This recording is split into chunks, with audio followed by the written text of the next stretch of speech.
The hearing will come to order, and as has been noticed by the familiar voice of Jimmy Miller, this is his last official hearing after many years, 36 years on the Hill as Air Force liaison and with the Science Committee and then with this committee.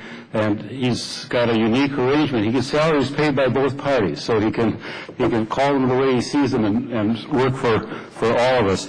I think there's no one here who doesn't have a story or two about Jimmy Miller, and he has stories about all of us and about a lot of other people who served in the military and in leadership positions in American politics over the last 50 years. And one story I think I can tell now, which he told me, and I think it's true, is Jimmy has traveled to 170 countries, and he's traveled with congressional delegations and military leaders. He's had 3 audiences with the Pope and numerous meetings at the Vatican. Well, the Pope has a Jimmy Miller. John Paul did anyway, someone who would help organize things and so on and so forth. So the two of them became very close friends. And when some American congressman or senator or other group of people especially from Washington, wanted a private audience with the Pope, and they didn't really know who this was or if it was worthwhile or not, I'd call up Jimmy Miller, and he'd decide if a person got a papal audience. So it pays to stay on Jimmy's good side, especially if you want to be right with the church.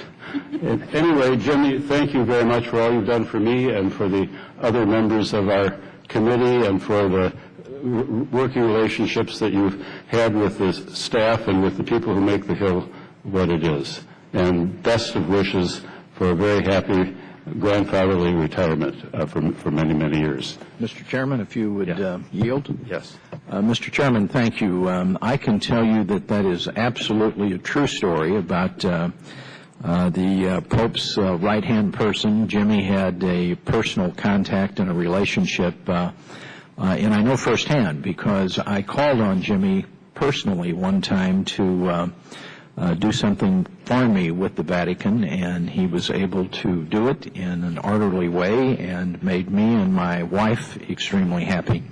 I have traveled extensively with Jimmy Miller over the years, and I can tell you that no one knows as many people, not only on Capitol Hill but around the world, than Jimmy Miller does. He has done a wonderful job. He's a great service to members. He always puts members first, and he is the go-to guy. I think that anyone, members of this committee today or in the past several years since he's been with the T&I committee, any of the witnesses who were summoned or volunteered to testify, they would always check in with Jimmy Miller to find out what was going on, to get advice, and we are going to miss him, his service, but I suspect, in fact, on another committee of which I serve, I've already talked to them about trying to recruit Jimmy Miller as a contract employee so that we don't let him get entirely away from us. So, Jimmy, we appreciate all that you've done for us over the years. We hope that you do not go too far and that we continue to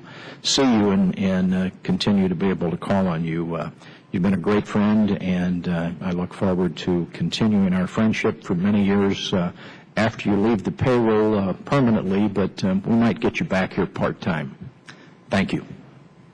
Mr. Cole wanted to say a word. Well, thank you, Mr. Chairman. You and the distinguished ranking member pretty well said it, so I won't add too much to that. But, Jimmy, as we say in the rural South, you done good. And best wishes to you. Godspeed. Thank you, Mr. Chairman.